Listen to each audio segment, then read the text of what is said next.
Good evening, and welcome to Bridge Players Theater Company's spooky edition of Sunday Stories at 6. My name is Brian, and I'm thrilled to be back to introduce this evening's classic tale, and thank you all for joining us this evening. Now, it is time to sit back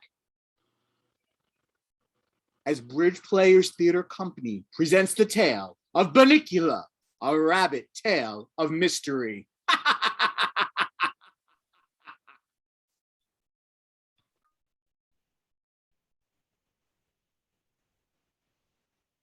Chapter 1, The Arrival. I shall never forget the first time I laid these now tired old eyes on our visitor. I had been left home by the family with the admonition to take care of the house until they returned. That's something they always say to me when they go out. Take care of the house, Harold. You're the watchdog. I think it's their way of making up for not taking me with them, as if I wanted to go anyway. You can't lie down at the movies and still see the screen. And people think you're being impolite if you fall asleep and start to snore or scratch yourself in public. No, thank you. I'd rather be stretched out on my favorite rug in front of a nice, whistling radiator. But I digress. I was talking about that first night. Well, it was cold. The rain was pelting the windows. The wind was howling. And it felt pretty good to be indoors. I was lying on the rug with my head on my paws, just staring absently at the front door. My friend Chester was curled up on the brown velvet armchair, which years ago he'd stalked out as his own. I saw that once again, he'd covered the whole seat with his cat hair, and I chuckled to myself, picturing the scene tomorrow. Next to grasshoppers, there's nothing that frightens Chester more than the vacuum cleaner. In the midst of this reverie, I heard a car pull into the driveway. I didn't even bother to get up and see who it was. I knew it had to be my family, the Monroes, since it was just about time for the movie to be over. After a moment, the front door flew open. There they stood in the doorway, Toby and Pete, and Mom and Dad Monroe. There was a flash of lightning, and in its glare, I noticed that Mr. Monroe was carrying a little bundle, a bundle with tiny, glistening eyes. Pete and Toby bounded into the room, both talking at the tops of their lungs. Toby shouted, "Put him over here, Dad!"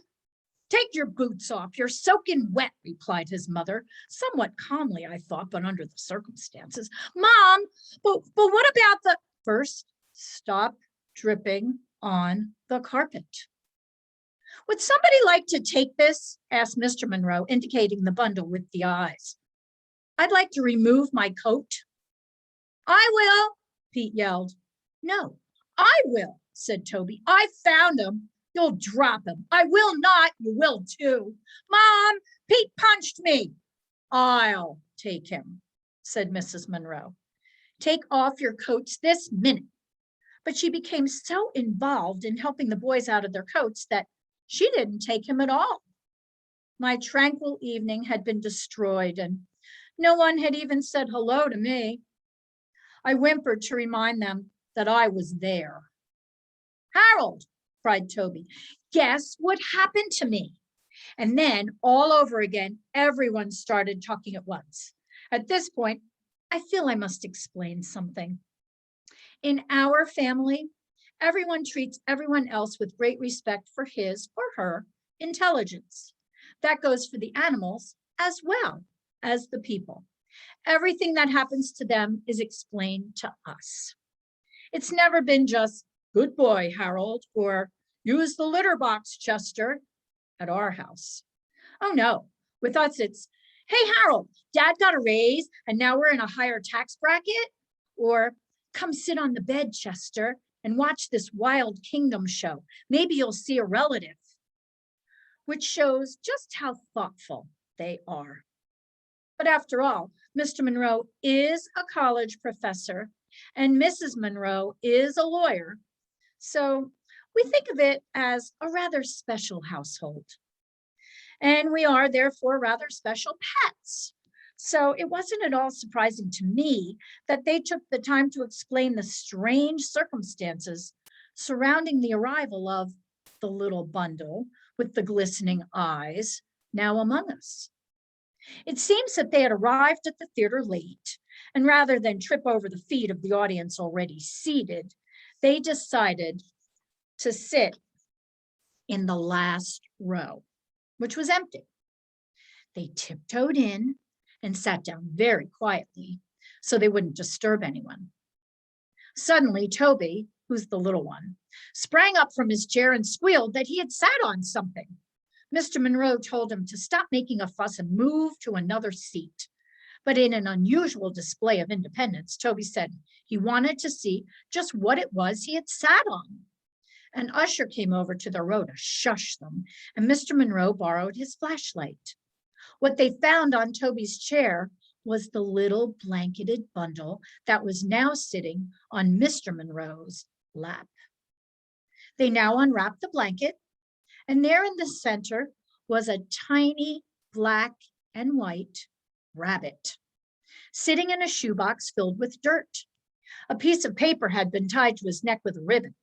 There were words on the paper, but the Monroes were unable to decipher them because they were in a totally unfamiliar language. I moved closer for a better look. Now, most people might call me a mongrel, but I have some pretty fancy bloodlines running through these veins, and Russian wolfhound happens to be one of them. Because my family got around a lot, I was able to recognize the language as an obscure dialect of the Carpathian mountain region. Roughly translated, it read, "Take good care of my baby." But I couldn't tell if it was a note from a bereaved mother or a piece of Romanian sheet music. The little guy was shivering from fear and cold. It was decided that Mr. Monroe and the boys would make a house for him out of an old crate and some heavy-duty wire mesh from the garage. For the night, the boys would make a bed for him in the shoebox. Toby and Pete ran outside to find the crate, and Mrs. Monroe went to the kitchen to get him some milk and lettuce. Mr. Monroe sat down, a dazed expression in his eyes, as if he were wondering how he came to be sitting in his own living room in a wet raincoat with a strange bunny on his lap. I signaled to Chester, and the two of us casually moseyed over to the corner of the room. We looked at each other. "Well, what do you think?" I asked. "I don't think rabbits like milk," he answered. Chester and I were unable to continue our conversation because a deafening crash commanded our attention. Pete yelled from the hallway, "Ma! Toby broke the rabbit's house!" I didn't, I just dropped it. "Pete won't let me carry it. It's too big. Toby's too little." "I am not, you are too." "Okay, fellas," Mrs. Monroe called out as she entered with the milk and the lettuce. "Let's try to get it here with as little hysteria as possible, please." Chester turned to me and said under his breath, "That lettuce looks repulsive, but if there's any milk left, I get it." I certainly wasn't going to argue with him. I'm a waterman myself. At that moment, the crate arrived, barely standing the strain of being pulled in two directions at once. "Ma, Toby says he's going to keep the rabbit in his room. That's not fair. Harold sleeps in his room." Only sometimes, I thought, when I know he's got a leftover ham sandwich in his drawer. Toby's a nice kid, don't get me wrong, but doesn't hurt that he shares a stash with me. It was, after all, at one of those late night parties in Toby's room that I first developed my taste for chocolate cake. And Toby, noting my preference, has kept me in chocolate cake ever since. Pete, on the other hand, doesn't believe in sharing. And the only time I tried to sleep on his bed, He rolled over on me and pinned me by my ears so that I couldn't move for the rest of the night. I had a crick in my neck for days. But he's mine, Toby said. I found him. You sat on him, you mean? I found him and he's sleeping in my room. You can keep smelly old Harold in your room and Chester too if you want to, but I'm going to keep the rabbit in mine. Smelly old Harold. I would have bitten his ankle, but I knew he hadn't changed his socks for a week. Smelly indeed. Mr. Monroe spoke up. I think the best place for the rabbit is right here in the living room on that table by the window. It's light there and he'll get lots of fresh air. Pete's taller than I am, Toby cried. He'll be able to see the rabbit better. Too bad, Squirt. Okay, said Mrs. Monroe through the clenched teeth. Let's put him to bed and make him comfortable, and then we can all get some sleep. Why? Pete asked. I don't want to go to sleep. Mrs. Monroe smiled a little too sweetly at Pete. Look, Ma, said Toby, he's not drinking his milk. Chester nudged me in the ribs. Didn't I tell you? He asked. Excuse me while I make myself available. Hey, said Toby, we got to name him. Can't that wait until tomorrow? Asked Mr. Monroe. The boys shouted in unison, no, he has to have a name right now. I have to say I agreed with them. It took them 3 days to name me. And those were the 3 most anxious days of my life. I couldn't sleep at all, worrying that they were really going to call me Fluffy, as Mrs. Monroe had suggested. Well, all right, sighed Mrs. Monroe, but what about, say, Bun Bun? Oh, there she goes again, I thought. Where does she get them? Yeah, we all said. Well then, how about Fluffy? She offered hopefully. Pete looked at his mother and smiled. You never give up, do you, Ma? Meanwhile, Chester, who had also been named Fluffy for a short time, was rubbing against Mrs. Monroe's ankles and purring loudly. No, Chester, not now, she said, pushing him aside. He wants to help us name him, don't you, Chester? Toby asked as he scooped him up into his arms. Chester shot me a look. I could tell this was not what he had in mind. Come on, Harold, Toby called. You've got to help with the name too. I joined the family and serious thinking began. We all peered into the box. It was the first time I really had seen him. So this is a rabbit, I thought. He sort of looks like Chester, only he's got longer ears and a shorter tail, and a motor in his nose. Well, said Pete after a moment, since we found him at the movies, why don't we call him Mr. Johnson? There was a moment of silence. Who's Mr. Johnson? Asked Toby. The guy who owns the movie theater, Pete answered. No one seemed to like the idea. How about Prince? Said Mr. Monroe. Dad, said Toby, are you kidding? Well, I had a dog named Prince once, he replied lamely. Prince, I thought, that's a silly name for a dog. We found him at a Dracula movie. Let's call him Dracula, Toby said. That's a stupid name, said Pete. No, it's not. And anyway, I found him, so I should get to name him. Mom, you're not going to let him name him, are you? That's favoritism. And I'll be traumatized if you do. Mrs. Monroe looked in wonder at Pete. Please, Mom. Please, Dad. Let's name him Dracula, cried Toby. Please, please, please. And with each please, he squeezed Chester a little harder. Mrs. Monroe picked up the bowl of milk and moved toward the kitchen. Chester followed her every movement with his eyes, which now seemed to be popping out of his head. When she reached the kitchen door, she turned back and said, let's not have any more arguments. We'll compromise. He's a bunny, and we found him at Dracula, so we'll call him Bunnicula. Bunnicula. That should make everybody happy, including me. What about me? Muttered Chester. I won't be happy until she puts down that milk. Well, guys, is that okay with you? She asked. Toby and Pete looked at one another and then at the rabbit. A smile grew on Toby's face. Yeah, Ma, I think that name is just right. Pete shrugged. It's okay, but I get to feed him. Okay, I'm going to put the milk back in the fridge. Maybe he'll drink it tomorrow. What about Chester? Toby said, dropping the frantic cat to the floor. Maybe he would like it. Chester made a beeline for Mrs. Monroe and looked up at her plaintively. Oh, Chester doesn't want any more milk, do you, Chester? You've already had your milk today. She reached down, patted Chester on his head, and walked into the kitchen. Chester didn't move. Okay, bedtime, said Mr. Monroe. Good night, Bunnicula, Toby said. Good night, Count Bunnicula, Pete said sarcastically in what I took to be his attempt at a Transylvanian accent. Bunnicula. I may be wrong, but I thought I saw a flicker of movement from the cage. Good night, Harold.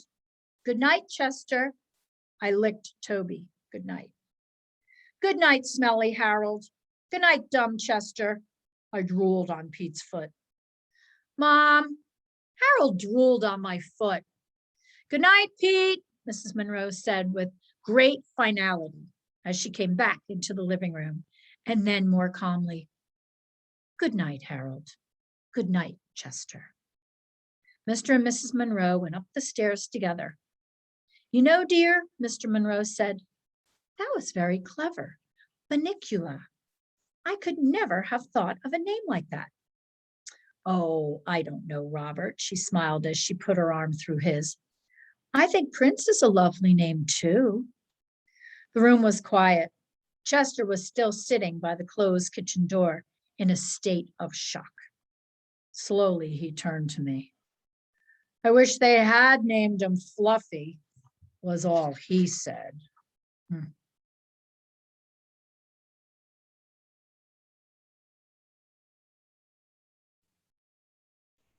Chapter 2, Music in the Night. I feel at this time there are a few things you should know about Chester. He is not your ordinary cat. But then I'm not your ordinary dog, since an ordinary dog wouldn't be writing this book, would he? Chester came into the house several years ago as a birthday gift for Mr. Monroe, along with 2 volumes of G.K. Chesterton, hence the name Chester, and a first edition of Dickens's A Tale of Two Cities. As a result of this introduction to literature, and given the fact that Mr. Monroe is an English professor, Chester developed a taste for reading early in life. I, on the other hand, have developed a taste for books. I found Jonathan Livingston Seagull particularly delicious. From Chester's kittenhood on, Mr. Monroe has used him as a sounding board for all of his student lectures. If Chester doesn't fall asleep when Mr. Monroe is talking, the lecture can be counted a success. Every night when the family is sleeping, Chester goes to the bookshelf, selects his midnight reading, and curls up on his favorite chair. He especially likes mystery stories and tales of horror and the supernatural. As a result, he has developed a very vivid imagination. I'm telling you this because I think it's important for you to know something of Chester's background before I relate to you the story of the events following the arrival of Bunnicula into our home. Let me begin with that first night. It seems that after I went to sleep, Chester, still stewing over the lost milk, settled down with his latest book and attempted to ignore the rumbling in his stomach. The room was dark and quiet. This did not prevent his reading, however, of course, since, as you know, cats can see in the dark. A shaft of moonlight fell across the rabbit's cage and spilled onto the floor below. The wind and rain had stopped, and as Chester was reading Edgar Allan Poe's The Fall of the House of Usher, he became increasingly aware of the eerie stillness that had taken their place. As Chester tells it, he suddenly felt compelled to look at the rabbit. I don't know what came over me, he said to me the next morning, but a cold chill ran down my spine. The little bunny had begun to move for the first time since he had been put in his cage. He lifted his tiny nose and inhaled deeply, as if gathering sustenance from the moonlight. He slicked his ears back close to his body, and for the first time, Chester said, I noticed the peculiar marking on his forehead. What had seemed an ordinary black spot between his ears took on a strange V shape, which connected with the big black patch that covered his back and each side of his neck. It looked as if he was wearing a coat. No, more like a cape than a coat. Through the silence had drifted the strains of a remote and exotic music. I could have sworn it was a gypsy violin, Chester told me. I thought perhaps a caravan was passing by, so I ran to the window. I remembered my mother telling me something about caravans when I was a puppy, but for the life of me, I couldn't remember what. What's a caravan? I asked, feeling a little stupid. A caravan is a band of gypsies traveling through the forest in their wagons, Chester answered. Ah, yes, it was coming back to me now. Station wagons? No, covered wagons. The gypsies travel all through the land, setting up camps around great bonfires, doing magical tricks, and sometimes if you cross their palms with a piece of silver, they'll tell your fortune. You mean if I gave them a fork, they'd tell my future? I asked breathlessly. Chester looked at me with disdain. Save your silverware, he said. It wasn't a caravan after all. I was disappointed. What was it? I asked. Chester explained that when he looked out the window, he saw Professor Micklewhite, our next-door neighbor, playing the violin in his living room. He listened for a few minutes to the haunting melody and sighed with relief. I've really got to stop reading those horror stories late at night, he thought. It's beginning to affect my mind. He yawned and turned to go back to his chair and get some sleep. As he turned, however, he was startled by what he saw. There in the moonlight, as the music filtered through the air, sat the bunny, his eyes intense and staring, an unearthly aura about them. Now, this is the part you won't believe, Chester said to me. But as I watched, his lips parted in a hideous smile, and where a rabbit's buck teeth should have been, 2 little pointed fangs glistened. I wasn't sure what to make of Chester's story, but the way he told it, it set my hair on end.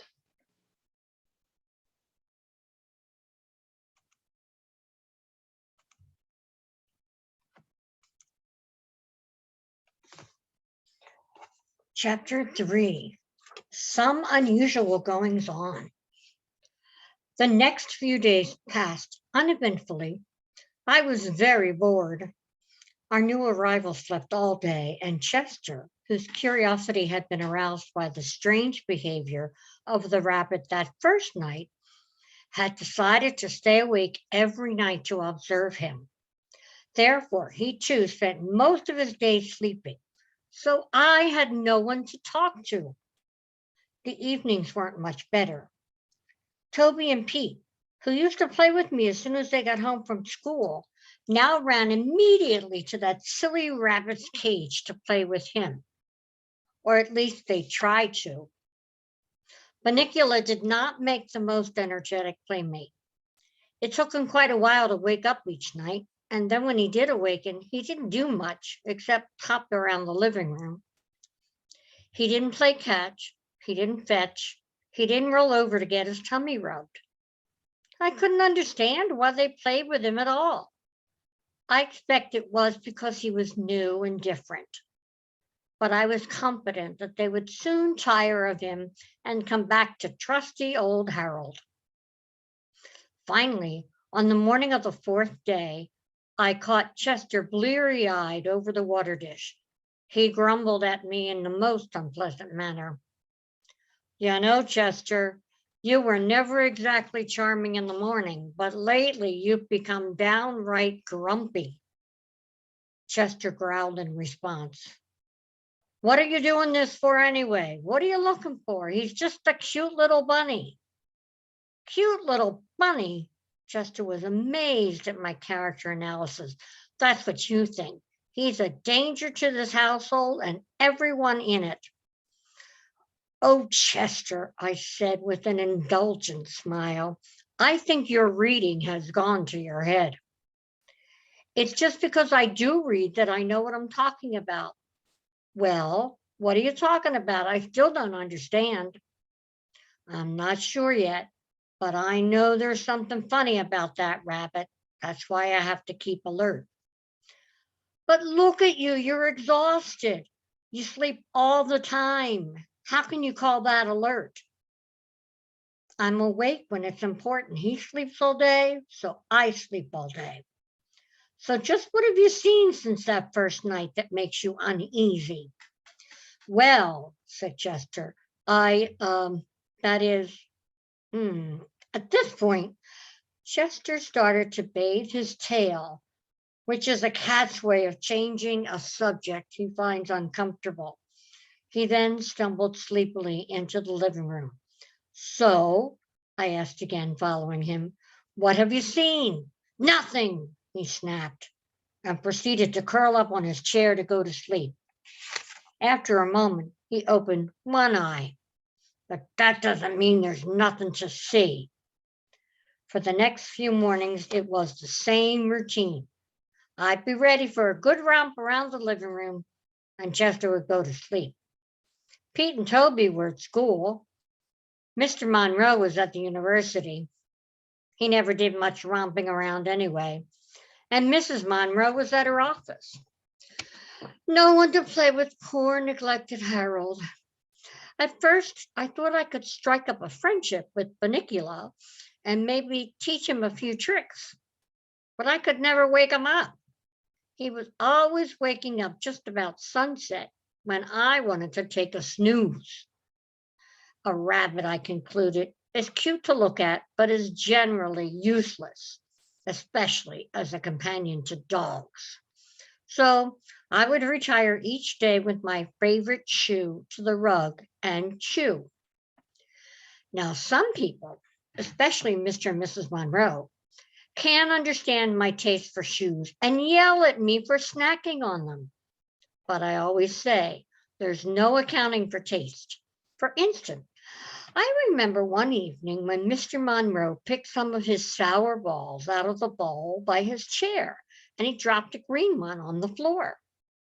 He didn't notice as it rolled across the room and landed near my nose. I decided this was a perfect opportunity to try one for myself. I placed it in my mouth and wished immediately that I hadn't. As the tears started running out of my eyes, I thought, what's wrong with my mouth? It's turning inside out. Mr. Monroe immediately noticed that something had happened. What's the matter, Harold? Are you looking for someone to kiss? Help, help! I wanted to cry, but all that came out was ooh sound. I oohed for days. So how can anyone who likes green sour balls criticize me for preferring a nice penny loafer or a bedroom slipper? But back to the matter at hand. One morning, Chester had news. That bunny, he whispered to me across our food bowls, got out of his cage last night. Don't be ridiculous, I said. How could he break through that wire? Look how little he is. That's just it. He didn't break through any wire. He got out of his cage without breaking anything or opening any doors. I looked puzzled, so Chester told me the following story. Now, Harold, he said, I don't want you thinking I'm not a good watch cat, but after a few hours last night, I grew curious about the time. I went into the hallway and you know that new clock they've got, the big one that goes all the way to the ceiling? Well, see, it has this thing in the middle called a pendulum. At first, I figured I would just leave it alone. It looked like a spool they tied on a string and hung from the doorknob for me to play with when I was a kitten. Every time I hit that silly spool with my paw, it would swing back and hit me on the nose. I hated that toy. So naturally, when I saw this one, I decided not to have anything to do with it. I checked the time. It was midnight. I was all set to go back to the living room when something stopped me.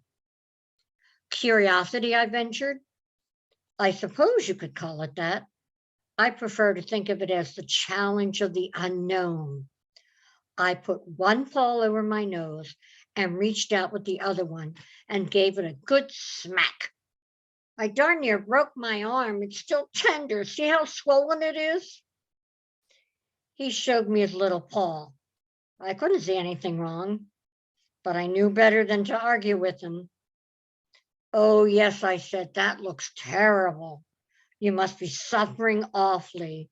You'd better go easy today. He limped dramatically, just far enough to display his new handicap, and continued. I couldn't even get to the pendulum. Somebody had put glass in front of it, and I was pretty mad. I was all set to go back, but at the same time, I couldn't help watching the thing move back and forth, back and forth, back and forth. It was so easy to watch, and before I knew what had happened, I was waking up. You fell asleep? I couldn't help it. I didn't even know what had happened. But I looked at the face of the clock and it was 12:45. I've been gone 45 minutes. I ran back into the living room, looked at Bunnicula's cage, and it was empty. I couldn't imagine where he was. Then I noticed the light coming from under the kitchen door. I went into a crouch, stalking the light, when click, I heard the refrigerator door close and the light went out. It must have been Mr. Monroe having his midnight snack, I suggested. No, that's what I thought. I jumped on my chair, curled up real quick and kept one eye open, pretending to be asleep. Slowly, the door to the kitchen squeaked open. This little head poked out from around the corner and looked to either side to see if the coast was clear. Then, guess who came bouncing out all by himself with that idiotic grin of his plastered all over his face? Well, I guess it wasn't Mr. Monroe, I said. No, not unless he wears bunny pajamas and gets very tiny at night. Bunnicula, huh? You got it. Unfortunately, I hadn't positioned myself so that I could see him get back into the cage. And I didn't want him to let him know that I had seen anything. So I had to stay put. I still don't know how he got out or back in. At this point, Mr. Monroe came downstairs to make breakfast. I wondered if Chester hadn't dreamed the whole thing. He did admit he'd fallen asleep, and as I said, he's got quite an imagination. But I was game. After all, there hadn't been any excitement in this place for days. Chester and I took our positions under the kitchen table. We didn't have long to wait. Holy cow! Mr. Monroe yelped as he opened the refrigerator door. He took this funny-looking white thing out of the fridge and held it at arm's length. Peter, come down here. What is that? I whispered. Beats me, Chester answered. It looks like a white tomato. Very funny, I said as Pete came into the kitchen. Peter, have you been playing with your chemistry set in here? No, Dad, why? I thought this might be one of your experiments. Do you know what it is? Gee, Dad, it looks like a white tomato. Just then, Mrs. Monroe and Toby came in the door. What's all the fuss about? Mrs. Monroe asked. We were just trying to figure out what this is. Toby pulled it down so he could get a better look. Well, it looks to me like a white tomato. Mr. Monroe took a good long look. You know, he said to his wife, it really does look like a white tomato. There's one way to find out, said Mrs. Monroe, who always was the practical one. Let's cut it open and see what's inside. Everybody gathered around the table. I jumped up on a chair, and in all the excitement, no one noticed that I had my paws on the table, which under normal circumstances was discouraged, to say the least. Chester wasn't so lucky. Chester, Get off the table, Mrs. Monroe said. Chester jumped onto Toby's shoulders, where he stayed to view the proceedings. Mrs. Monroe took her sharpest knife and cut cleanly through the thing.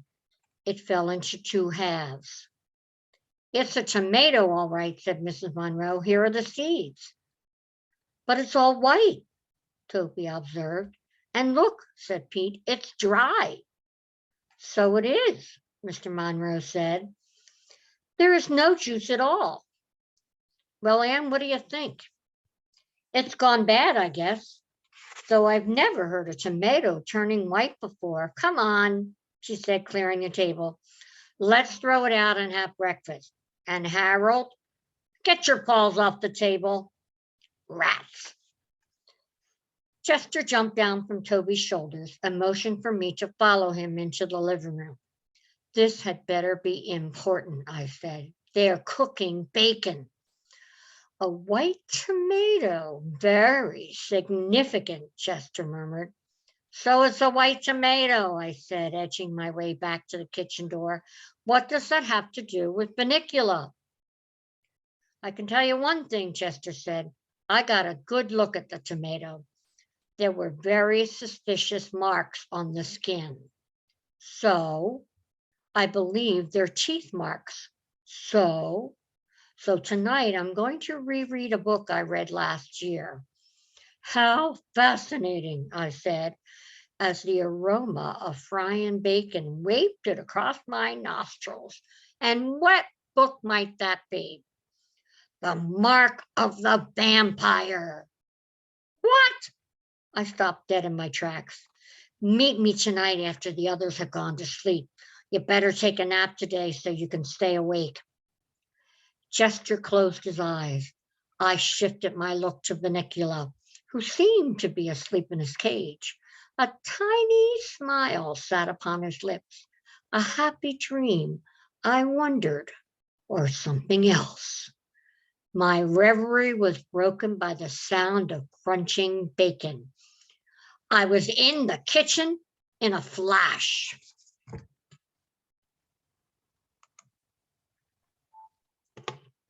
Chapter 4, A Cat Prepares. I almost didn't make it to my meeting with Chester that night. Toby had a feast in his room. It was Friday night, and on Friday nights, Toby gets to stay up late and read as late as he wants. So of course, he needs lots of food to keep up his strength. Good food, like cheese crackers, chocolate cupcakes, my very favorite, the kind with the cream in the middle. Pretzels and peanut butter sandwiches. The last I cannot abide because my mouth always gets stuck. Chocolate cupcakes with cream in the center, however, are another story. This particular evening, I stationed myself on Toby's stomach. Usually, I'm a little more subtle, but having missed out on the bacon at breakfast, I was not about to take any chances on the chocolate cupcakes with the cream in the center. Toby knew what I was after, but sometimes he thinks he's funny and plays little games with me. Hi, Harold. I bet you like a peanut butter sandwich, wouldn't you?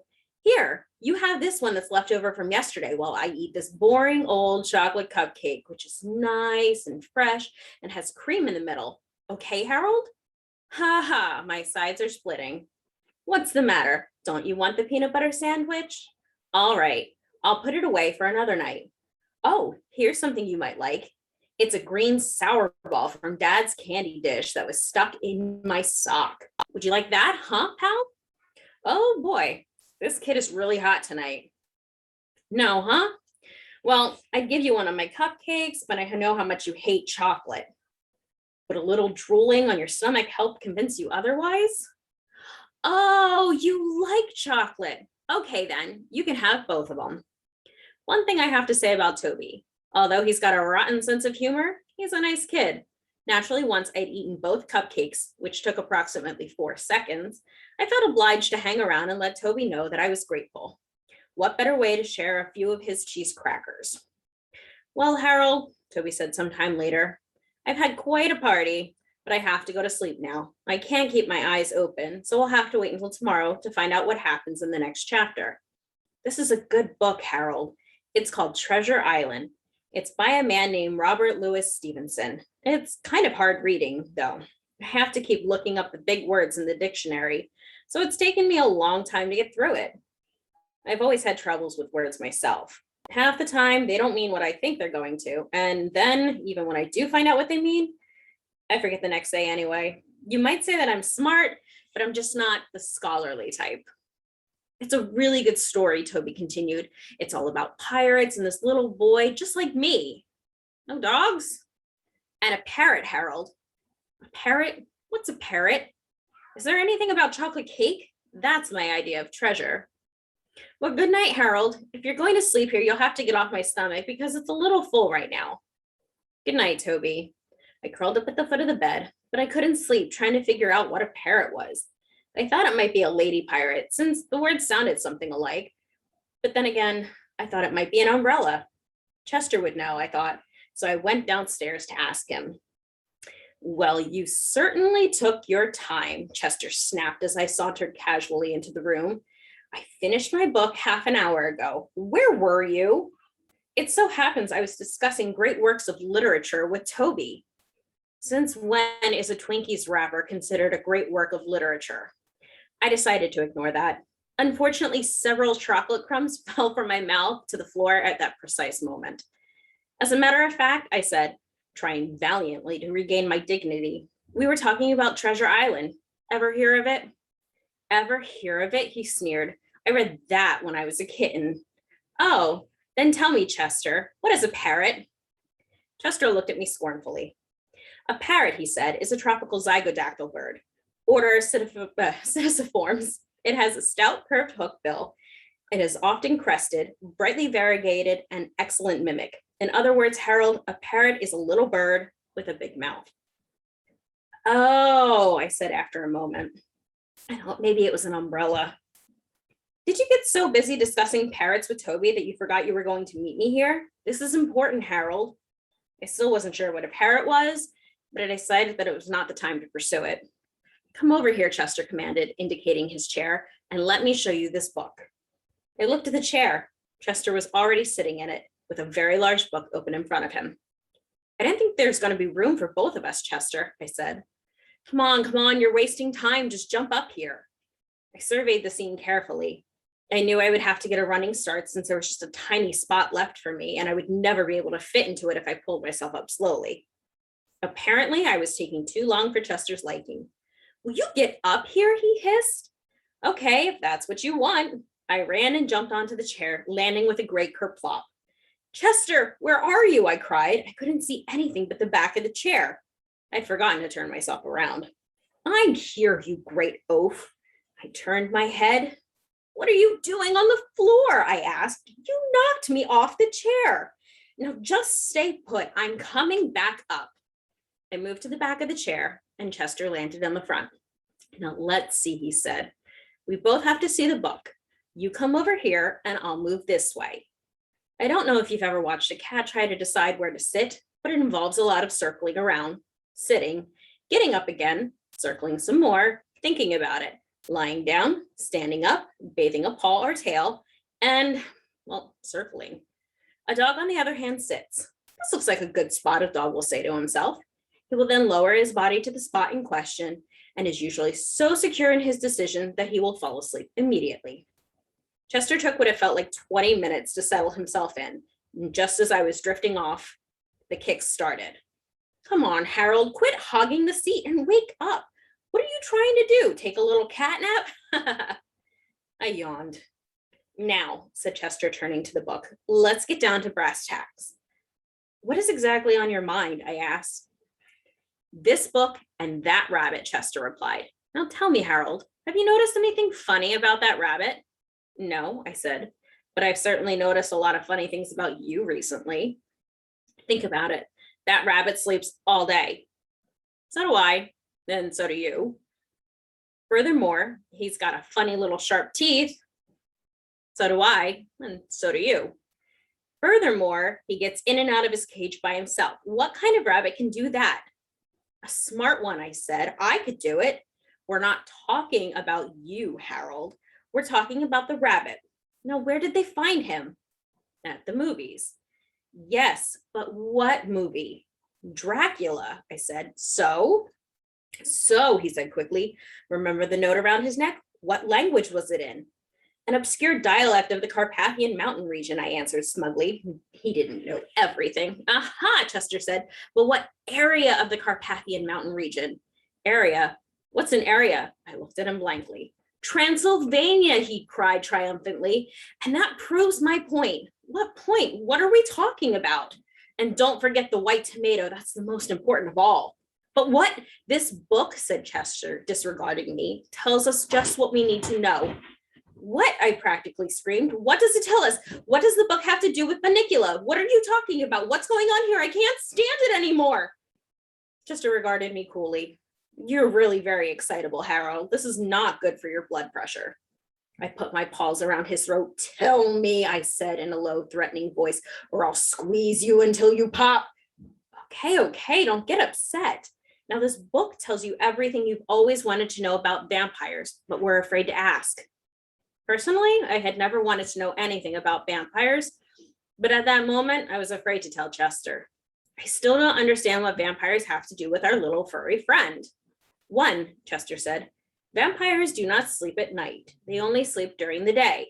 The same holds true for the rabbit. 2, vampires can get in and out of locked rooms. Bunnicula gets in and out of his locked cage. This was beginning to interest me. Didn't you say something about the refrigerator? That's right, he got the refrigerator open, all by himself. 3, vampires have long pointed teeth. They're called fangs. Well, don't we have fangs? No, we have canines. That's different. What's different about it? Fangs are more pointed, and vampires use fangs to bite people on the neck. Ugh, who'd want to do that? Vampires would, that's who. Wait a minute. I saw Mrs. Monroe bite Mr. Monroe on the neck once. Does that mean she's a vampire? Boy, are you dumb. She's not a vampire. She's a lawyer. She bites necks. I don't think that's quite the same thing.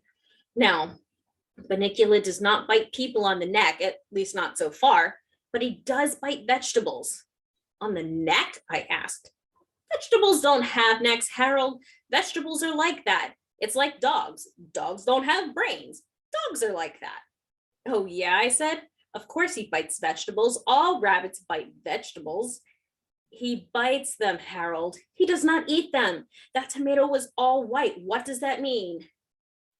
It means that he paints vegetables? I ventured. It means he bites vegetables to make a hole in them, and then he sucks out all the juices. But what about all the lettuce and carrots that Toby has been feeding him in his cage? Aha! What indeed, Chester said. Look at this. Whereupon he stuck his paw under the chair cushion and brought out a flourish of assortment of strange white objects.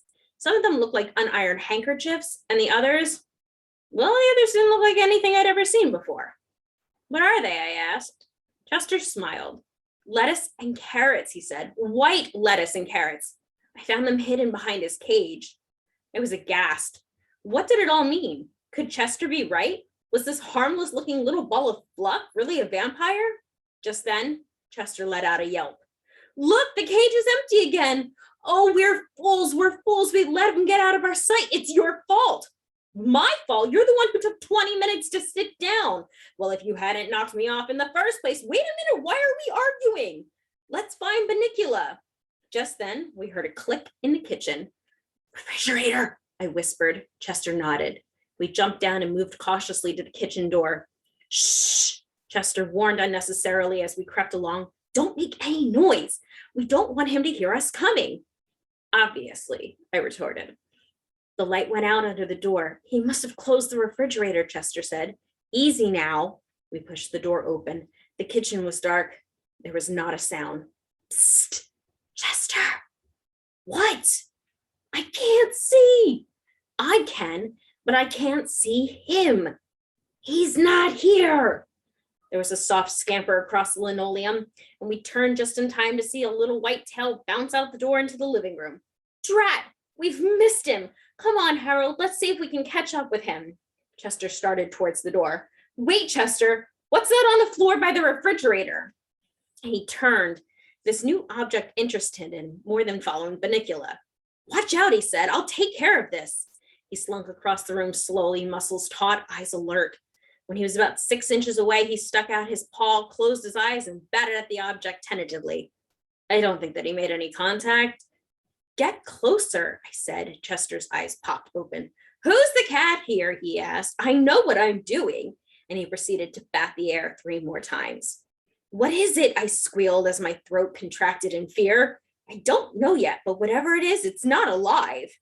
Oh boy, if I wait for you, I'll be here all night. I walked bravely to the object and sniffed it. Well, asked Chester. Beats me. Chester came closer after a moment of close examination. He gasped. I jumped. I could feel my heart pounding in my chest. Harold? Chester blurted. What?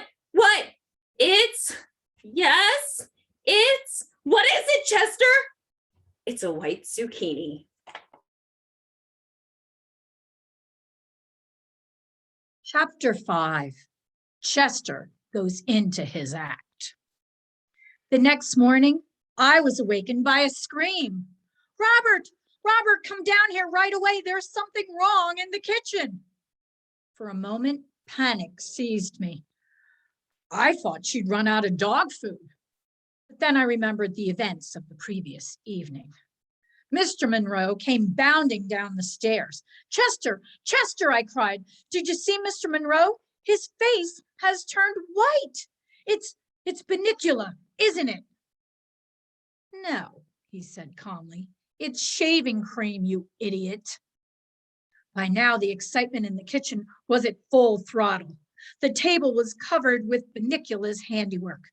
There were white beans and white peas and white squash and white tomatoes and white lettuce and white zucchini.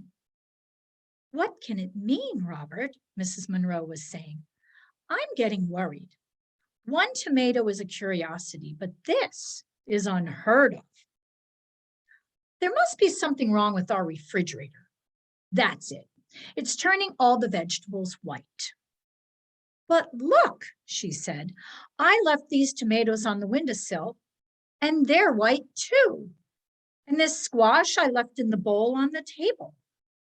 At that moment, Pete and Toby came into the kitchen. Holy cow, what's going on?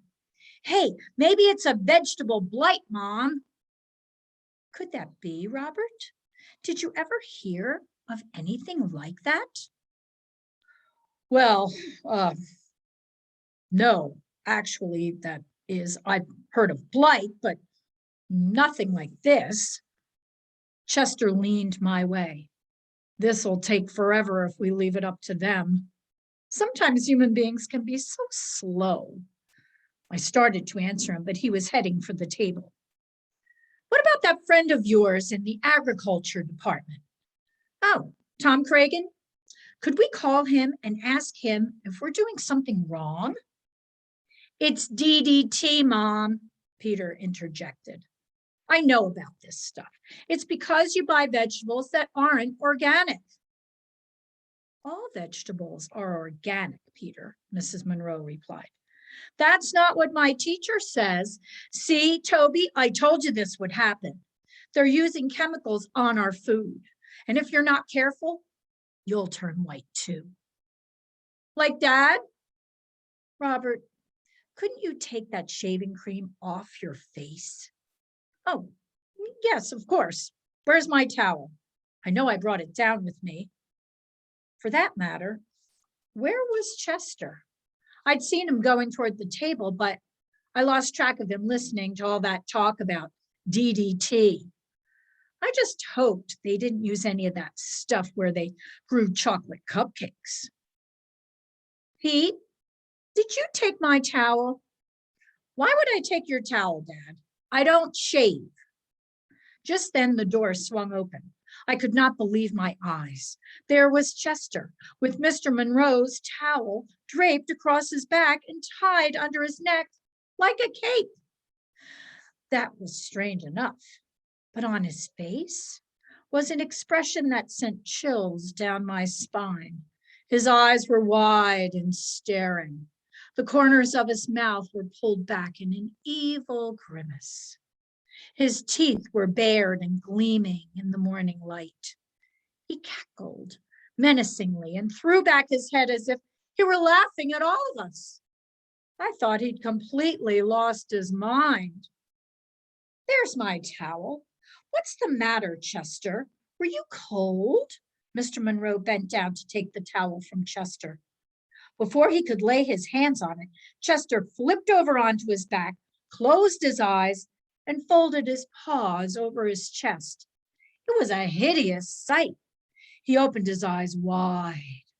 With paws outstretched, he slowly lifted his head. His eyes glazed and vacant.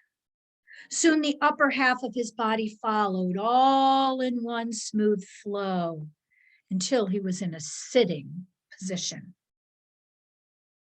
Hey, Dad, did you leave your brandy glass out last night? Chester's acting a little weird. Well, son, cats are funny creatures. I glanced at Chester. He wasn't laughing. Psst. Chester, what are you up to? I'm a vampire, you dolt. Can't you tell? I'm trying to warn them. Well, it's not working. You better think of something else. Chester frowned, apparently deep in thought. So you see, Toby, Mr. Monroe was explaining, all cats are as individual as all people. Maybe he just wants to get our attention. Isn't that right, kitty cat? Ordinarily, Chester would have left the room upon being called kitty cat, but he was lost in thought. Come on, Chester, give me back my towel. Mr. Monroe moved toward Chester. Chester's eyes lit up. He looked at me and smiled. I sensed I was not going to like what he had in mind. I was toying with the notion of slinking under the table when Chester fixed me with his eyes. How deep they were, like black pools. I felt myself floating, lost in them. My will no longer my own. I felt an inexplicable urge to murmur, "Yes, master," when he walked slowly, steadily toward me. As he drew nearer, I found myself unable to move. He stopped before me, never taking his gaze from me, and lunged. Yow! Mom, Chester bit Harold on the neck. Oh, that wasn't a real bite, was it, Chester? That was a love bite. Isn't that cute? Love bite my foot. That hurt. Chester, what's the matter with you? I sputtered. Do I look like a tomato? Oh, it doesn't matter anyway, Harold. They don't understand. How can human beings read the same books I do and still be so thick? Our conversation was interrupted. Mrs. Monroe picked Chester up and cuddled him. I was praying she would not add insult to injury by kissing his nose, which he hates more than anything. Poor Chester. Do you need a little love? Do you know what I'm going to do, you big ball of fuzz, you? Oh, I could tell what was coming. I'm going to kiss you on your little nose. Yep, I could tell that was coming all right. Chester knew better than to resist. He went limp in Mrs. Monroe's arms. Mr. Monroe took his towel off Chester. I still don't know why he's wearing my towel, he said. I think he must be cold, dear. Here's your towel.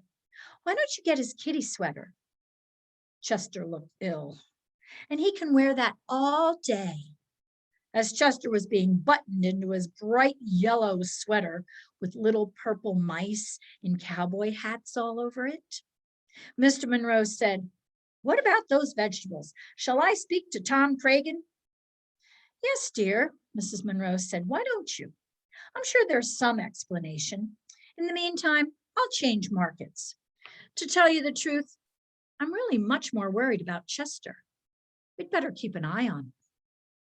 Chester and I did not speak until late afternoon. I was busy nursing my neck, and Chester was busy hiding under the sofa, too embarrassed to be seen. When we did speak at last, it was a brief exchange. "Hey, Chester," I called when he finally crawled out from under. We don't have to worry about any vampire bunnies anymore. All you have to do is stand outside his cage in that sweater and he'll laugh himself to death. Chester was not amused. That's right. Make fun. All of you. No one understands. I tried to warn them and they wouldn't heed. Now I'm going to take matters into my own hands. Whereupon Chester and his 16 purple mice went into the kitchen for dinner.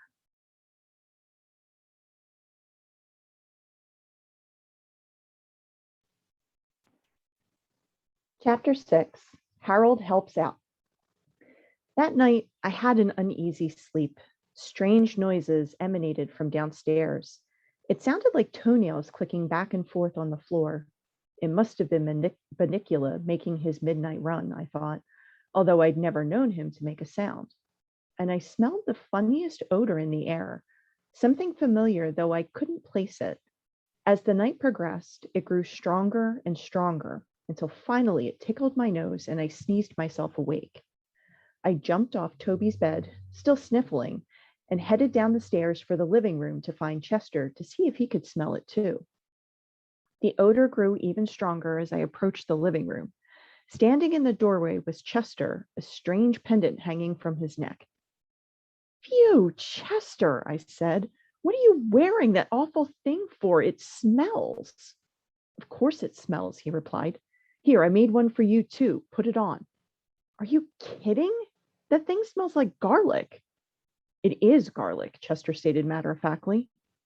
"Why are you wearing garlic?" I asked, thinking that by this time Chester was capable of anything. As we walked into the living room, I tripped on another piece of garlic lying in the doorway.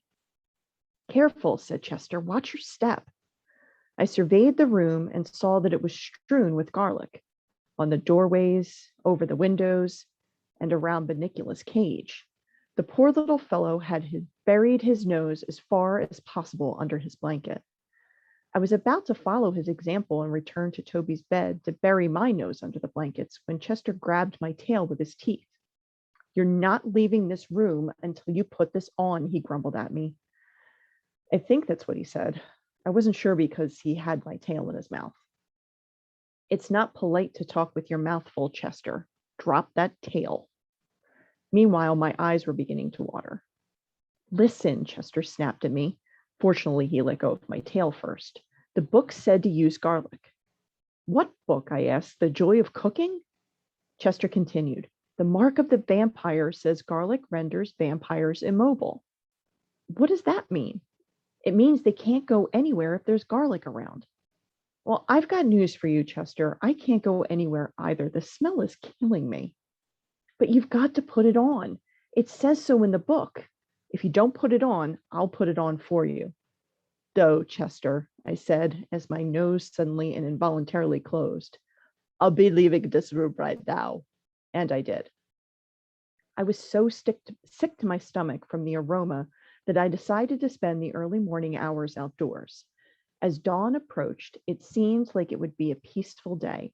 The sky was clear, the birds were singing, and I felt contented after my difficult night just to be lying in the grass, feeling the ladybugs crawl up my ears.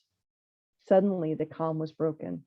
Strange piercing screams came from the kitchen area. Not again, I thought. What's turned white now? As it happened, it was Chester. There in the sink, lathered with soap, was the feline detective yelling his head off. Mrs. Monroe was scrubbing him vigorously and, from the sound of her voice, was in the middle of a long lecture. "I don't know what's gotten into you, Chester. You've never played with the garlic before. I thought you hated the smell of it, and here you've gotten it all over yourself. Stop wriggling. You'll get soap in your eyes. If you want to chew on something, I'll give you some catnip, but stay out of my herbs." Then she rinsed him off, rubbed him with a towel, and plunked him down in front of the stove to finish drying. "Shut the door," he hissed at me. "I'm freezing. That silly woman, doesn't she know cats don't get baths?" "What do you mean? I get baths all the time," I said, closing the door with my back foot. "That's because you're too dumb to bathe yourself. Cats always bathe themselves. It's a rule. Everyone knows that." "Well, at least it smells nice in here again," I sniffed as I settled down next to Chester by the stove. and it's all toasty warm in here in the kitchen. Sure, it smells nice again, he said, but now the house isn't safe anymore. What do you mean? I asked, getting closer. I mean, it worked last night. The garlic worked. No more vegetables turned white, did they? No, but that means Bunnicula didn't get out of his cage last night. Maybe he was just tired, I said, or maybe he was full. Don't be ridiculous, he replied. It was the garlic. He couldn't leave his cage. But tonight he'll be free to roam again, and I've got to find a way to stop him that isn't smelly. Mr. and Mrs. Monroe were hurrying in and out of the room, stepping over us late for work. Mrs. Monroe yelled up to Toby, "Don't forget to take the steak out of the freezer when you get home today, Toby, and leave it on the table to defrost. And this time, remember to put a plate under it." Chester's ears perked up. "Of course," he said. "That's what I'll do." And he strode past me with a knowing smile. Mrs. Monroe turned off the stove and left the room. It was too much for me to figure out, so I went to sleep on the nice, warm kitchen floor. I was awakened by a bite on the ear. Chester was sitting by me, looking very impatient. "Boy, nothing wakes you up," he said. "I've been yelling and poking at you for 10 minutes. "I was dreaming," I answered defensively, "about a place where there weren't any cats around to bother nice dogs and wake them up when they needed their rest." "You can finish sleeping later," he said crisply. "Right now, you have to help me." "Do what?" I asked. "Get Bunnicula out of the cage." I sprang back. "Get him out of the cage? I thought that's what you didn't want. I thought you said he was dangerous. What if he attacks me?" "Aren't you ashamed?" Chester replied, "afraid of a harmless little bunny?" "Harmless? I thought you said he was a threat to this house and everyone in it. Isn't that what you said? Isn't that what we've been talking about all this time?" "He is a threat, but only at night. During the day, he's just a very sleepy rabbit, and that's why we have to do it now while the sun's still up. Follow me," he said. "There isn't much time. Toby stayed down here forever, and the others will be home soon. Boy, you must have been tired, Harold. You slept through lunch." I followed Chester into the living room. My heart was pounding as he unlocked the cage door with his paw. It looked as if he'd had years of experience opening locks. The door swung open. Bunnicula was sleeping peacefully. He did, however, look a little green around the gills, probably from the garlic. I was just wondering how a rabbit could have gills when Chester said, "Okay, Harold, do your stuff while I get what I need from the kitchen." "Well, what do you want me to do? I can't read your mind." "Get him out of the cage and onto the floor, and I'll be right back," Chester said. What? What? I verbalized. "How am I supposed to do that?" "Use your head," he answered. And he was gone. Looking at the cage, I realized that was precisely what I would have to do. Until this moment, I had never had to face the possibility of actual physical contact with a real live rabbit. I looked upon my chore reluctantly. I seem to recall my grandfather telling me that one picked up a rabbit by its neck with one's teeth. This I attempted, though the very idea set my stomach churning. I squeezed my head through the tiny door and gently placed my teeth around the skin of the bunny's neck. To avoid any suggestion of violence, I've never been one for the sport of hunting, I preferred to think of myself as the creature's mother, carrying it off to safety. Unfortunately, I couldn't carry it anywhere, for once my head was in the cage, it wouldn't come back out again. I could go neither forward nor backward. At that moment, Chester appeared at the door, carrying in his mouth what looked like every bit like a nice, big, juicy, raw steak. My eyes popped. My teeth dropped Bunnicula, my mouth opened, and I began to drool. After all, I had missed lunch. "Chester, what are you doing with that steak? Haven't you gotten him out of there yet? I can't get either of us out of here. My head's stuck." "Oh, Harold, sometimes I despair. Here, I'll get you both out. I should have done everything myself." He came over, dropped the steak just a few feet away from me, and climbed up on my shoulders. "You pull your head out while I push against the cage." "Who gets the steak?" I asked. "Don't worry about the steak, Harold. Just pull." "I would have more motivation if I knew who was to get the steak." Chester ignored me. I pulled, he pushed. I felt something go pop. We fell in a jumble: Chester, the cage, Bunnicula, and me. When I looked around, Bunnicula was still lying next to me, still sound asleep. "There you are," I said. "We got him out." Now let's eat. No dice, Chester said. Just read this to me so I'll be sure I'm doing it right. And he handed me a book again. That book. Again. Start at the top of the page, Chester said as he picked up the steak. Why don't you read and I'll hold the steak? Mon, Chester replied. I took it to mean that I was to start reading. To destroy the vampire and end his reign of terror, it is necessary to pound a sharp steak. Chester interrupted. A sharp steak? He asked. What does that mean? I'll taste it and tell you if it's sharp, I offered. Oh, never mind. This'll do. It's sirloin. Keep reading. To pound a sharp stake into the vampire's heart.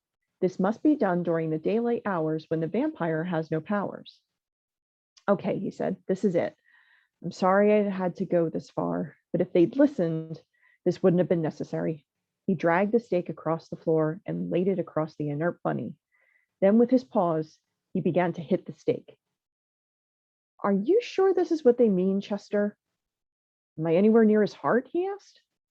It's hard to tell, I said. All I can really see are his nose and his ears. You know, he's really sort of cute. Chester was getting that glint in his eye again. He was pounding away at the stake, harder and harder.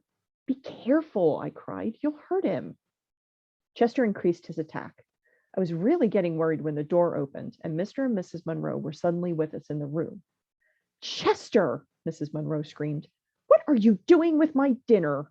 Robert, get that steak away from Chester. And what's the matter with Bunnicula? Why is he on the floor? Mr. Monroe took the beautiful steak away. I wished it a fond farewell with tears in my eyes. As the kitchen door swung open, Chester whispered with cold determination, all right, the last resort, and he dashed into the kitchen. Seconds later, he was back, carrying his water dish between his teeth. He ran towards Bunnicula and with a mad yowl threw the dish of water at the rabbit.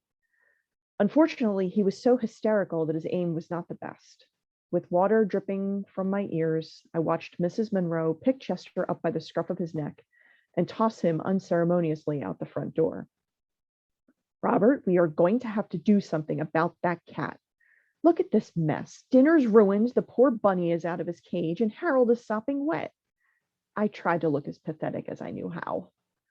Oh, poor Harold, Mrs. Monroe cooed as she dried me off. You've had a rough day, you and Bunnicula. I don't know what's the matter with your friend, but unless he learns how to behave, he'll just have to spend the night outside. Mr. Monroe, meanwhile, had restored Bunnicula to his cage and the cage onto the windowsill. I couldn't believe it when I saw that Bunnicula was still asleep. Anne, Mr. Monroe said, the steak is ruined. Why don't we let Chester have it? He deserves a treat, don't you, old boy? I panted appropriately. After my delicious dinner, I turned my attention to the book still lying open on the floor. Another method of destroying the vampire is to immerse the body in water. The body will then shrivel and disappear as the vampire emits one last scream of terror. Whew, I thought. So that's what he was trying to do. Thank goodness he missed. I had no regrets about missing a scene like that. Poor Bunnicula. I looked over toward the cage, and there on the other side of the window was a pathetic tabby face looking in. His little nose was pressed against the window. I couldn't hear him, but from the movement of his lips, I could see he was very unhappy. Poor Chester. As for me, Mrs. Monroe spent the evening petting me, and the family chatted with me all night long. And of course, I'd had the yummy steak dinner, so it wasn't such a bad day after all, except now that my steak was all gone. Poor Harold.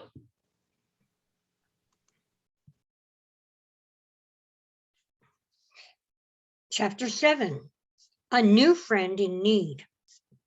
In the days that followed, Chester's behavior was exemplary. He purred and he cooed and he cleaned his paws, and he rubbed up against everyone's legs to show what a good boy he was. I was getting worried. Chester acts that way only when he has something devious in the back of his mind. But I didn't know what it was. He had tried everything in the book to get rid of vampires, and all his efforts had failed. But I knew from the expression on his face that something was definitely up. Of course, I didn't know for certain because he had not spoken to me since the steak incident. I guess he realized that my heart just wasn't in the destruction of the bunny vampire.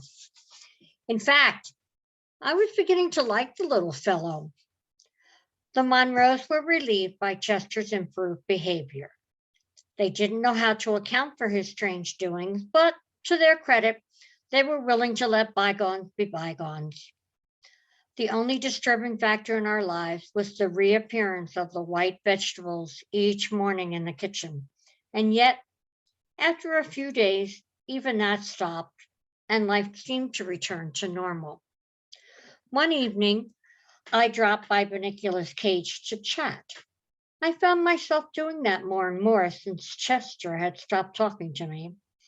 Of course, Bunnicula didn't talk back, but he was a good listener. I began to think of him as a friend, a strange one, granted, but one can't always choose one's friends. I was distressed this particular evening to see that he was dragging his ears, as it were. He looked tired and listless. I felt his nose, and it seemed a little warmer than it should have been. I became alarmed. I ran over to Toby, who was doing a picture puzzle on the floor, and began to bark, something I do only in cases of extreme emergency, since even I do not care for the sound. "What's the matter, Harold?" Toby asked without moving. "Are there burglars?" I ran to the cage and looked at Bunnicula. I looked back at Toby and I whimpered. Toby just looked confused. "Do you want to play with Bunnicula? Shall I take him out of the cage?" "Woof," I responded, indicating I hoped that was indeed what he should do. "I'll ask Mom and Dad, Harold. You wait here." He was back in a minute, shaking his head. "I'm sorry, Harold, but Mom says you can't play with the rabbit. It causes too much commotion." I looked down at the floor and whimpered again. "Sorry, Harold. Maybe later when we're all in here together." I regarded Bunnicula, whose eyes met mine. He gave a little shudder, and I felt like crying. My friend was sick, and I didn't know what to do. I wish I could tell Chester, but I knew it was no use. He was just too mad at me. I would have to sort this one out on my own. That night, I couldn't sleep worrying about Bunnicula. I decided to go downstairs and check on his condition. What I saw when I entered the living room horrified me. Bunnicula was out of his cage on the floor, while Chester stood in front of him, a piece of garlic around his neck and his arms outstretched, blocking the kitchen door. Suddenly, it all fell into place. Chester was starving Bunnicula. Of course, that's why he seemed so listless, and that's why the vegetables had stopped turning white. Chester had made it impossible for Bunnicula to eat. "Chester!" I cried. Chester jumped a very high jump. "What are you doing down here?" he spat at me as he landed. "I know what you're doing, Chester, and the jig is up. That little bunny never hurt anybody. All he's doing is eating his own way. What do you care if he drains a few vegetables?" "He's a vampire," Chester snarled. "Today, vegetables. Tomorrow, the world." "Go back to bed, Harold. This is larger than the two of us. It may seem harsh, but I'm only being cruel to be kind." Who's he being kind to, I wondered as I went back upstairs. The tomatoes and the zucchinis of the world? Maybe a few cabbages? It just didn't make sense. But I could see I wasn't going to get anywhere with Chester tonight. Tomorrow, however, would be another story. And I was determined that, by hook or by crook, my friend Bunnicula would eat by sundown the next day.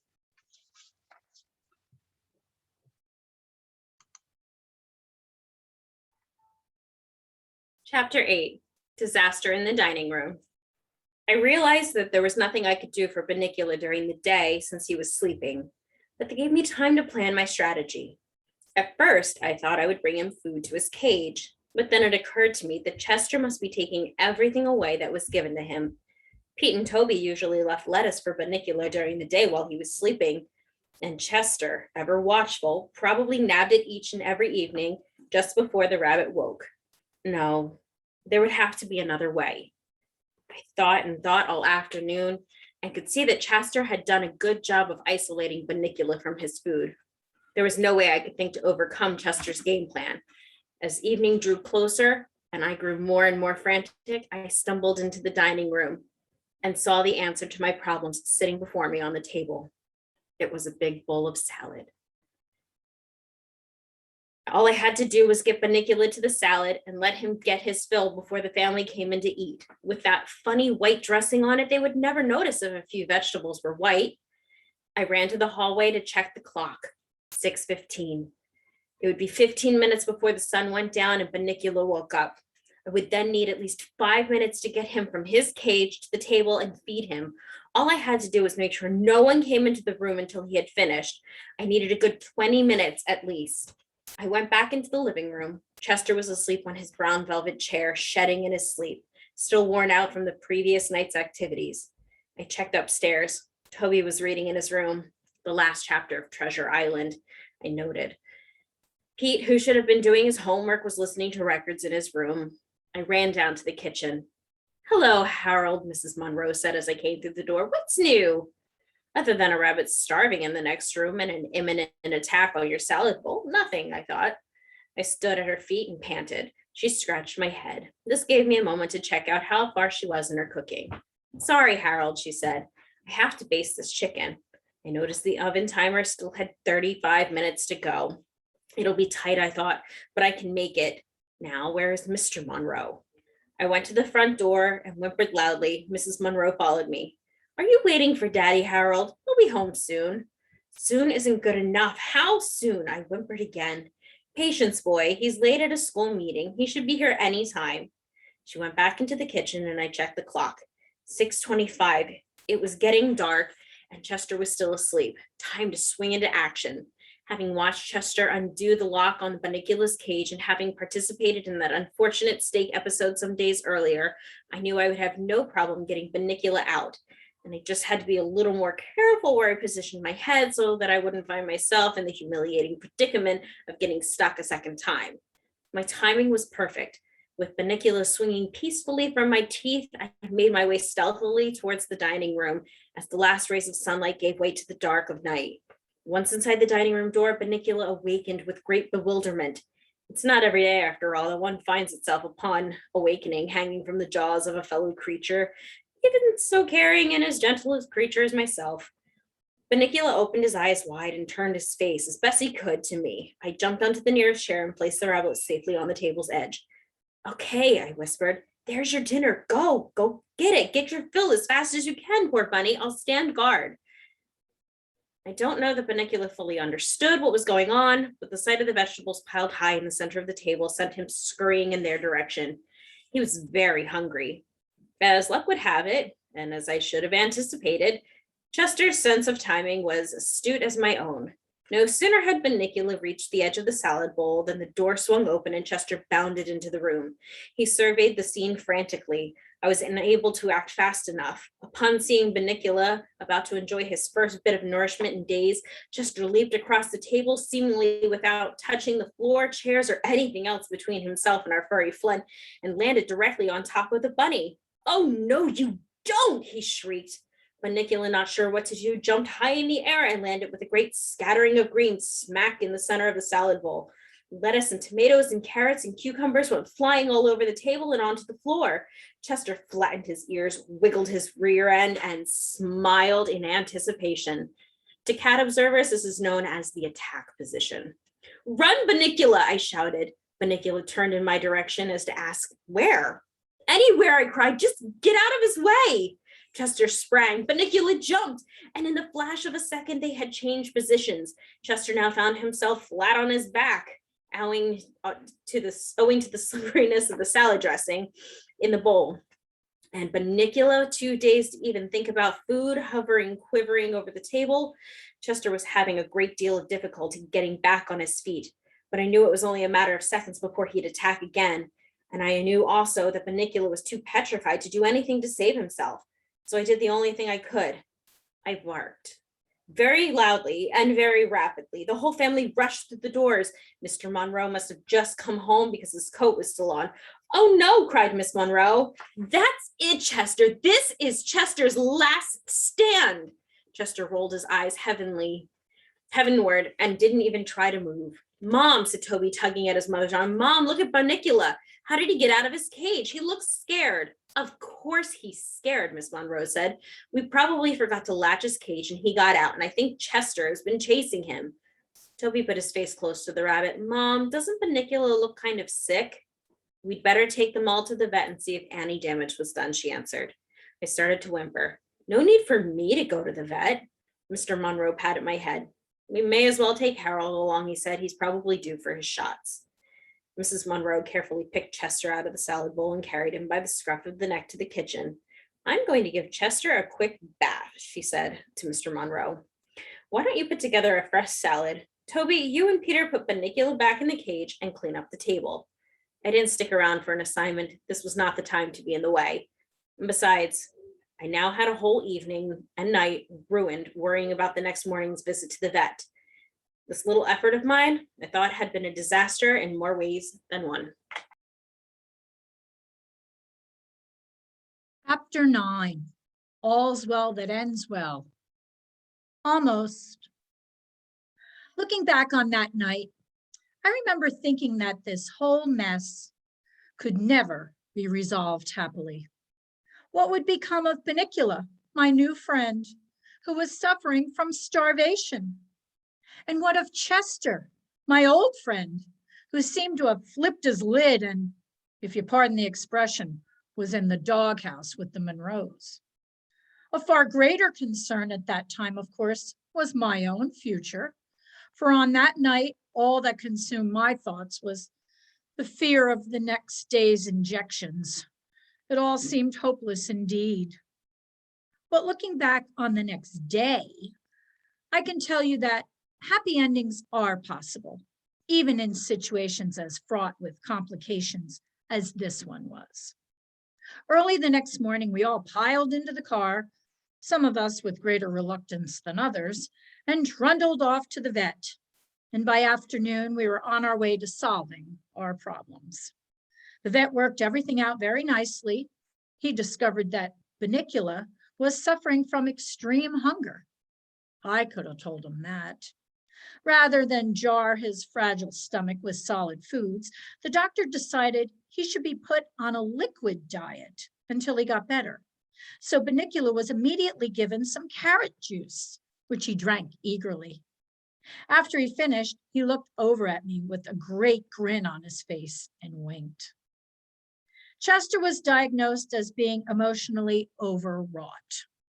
It was suggested that he start sessions with a cat psychiatrist to work out what the doctor called a case of sibling rivalry with Bunnicula.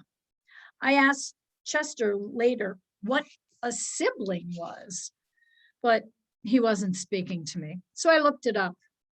It's like a brother or a sister, and sibling rivalry means you are competing with your brother or sister for attention.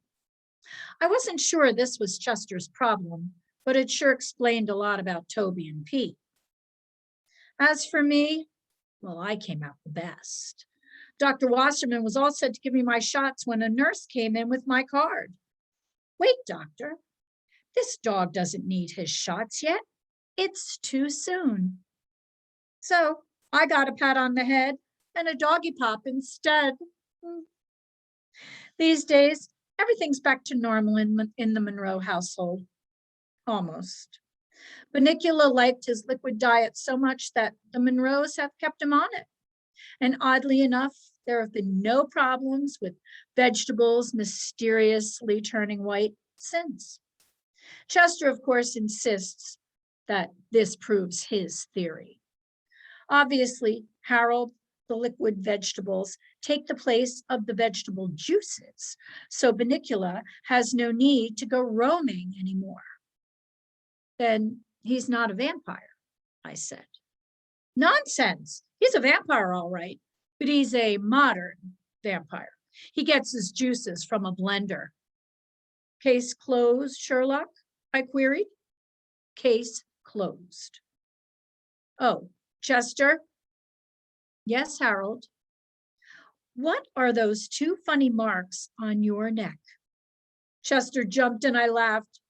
Very funny, he said, as he began to bathe his tail. Very funny. The Monroes never knew anything of Chester's theory. They changed markets and to this day believe they were the victims of a curious vegetable blight. Bunnicula and I have become good friends.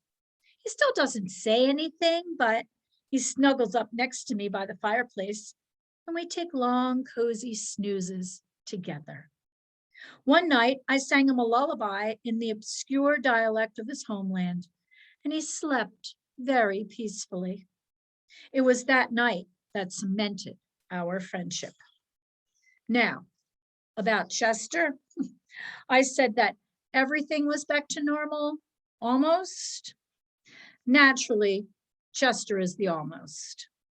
He has been seeing his psychiatrist, Dr. Varick Katz, twice a week for some time now. He takes his therapy very seriously. The other morning, I was trying to get a little sleep when Chester came over and nudged me in the ribs. Harold, do you realize we've never really communicated? I mean, really communicated. I opened one eye cautiously. And in order to communicate, Harold, you have to be really in touch with yourself. Are you in touch with yourself, Harold?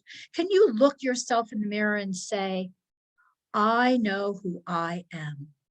I am in touch with the meanness that is me. And I can reach out to the you-ness that is you. I close my eyes. I'm used to it by now. He talks like that all the time. He no longer reads Edgar Allan Poe at night. At once he concluded that he had been right all along about Bunnicula. There's been no more talk about vampires. The mark of the vampire sits, its usefulness obsolete, on its shelf. Right now he's reading Finding Yourself by Screaming a Lot. And the other night, when I heard the most awful noise coming from the basement, I didn't even bat an eyelid. I knew it was just Chester finding himself, as he calls it. He explains to me that he's getting in touch with his kittenhood. And I've told him that's fine, just let me know when he's going to do it so I can be elsewhere. I've had enough trouble from Chester's adventures. So that's my story. And the story of a mysterious stranger who no longer seems quite so mysterious and who is definitely no longer a stranger. I've presented the facts as clearly as I could, and I leave it to you, dear reader, to draw your own conclusions. I must now bring this narrative to a close since it's Friday night, Toby's night to stay up late and read. And I can hear the crinkling of cellophane. I can only hope it covers 2 chocolate cupcakes with cream filling. The end. We hope you enjoyed tonight's rabbit tale of mystery. Huge thanks to all of our readers, as well as our tech person, and to James Howe, the author of this amazing story. Bridge Players Theater Company would like to thank you for your continued love and support. To learn more about our upcoming productions and events, please join our mailing list at www.bridgeplayerstheater.com. Do you have a favorite story you would like us to read in the future? Would you like to be one of our readers? Please let us know by emailing bridgeplayerstheater@gmail.com. Thanks again for joining us this evening and have a great night. Thanks again.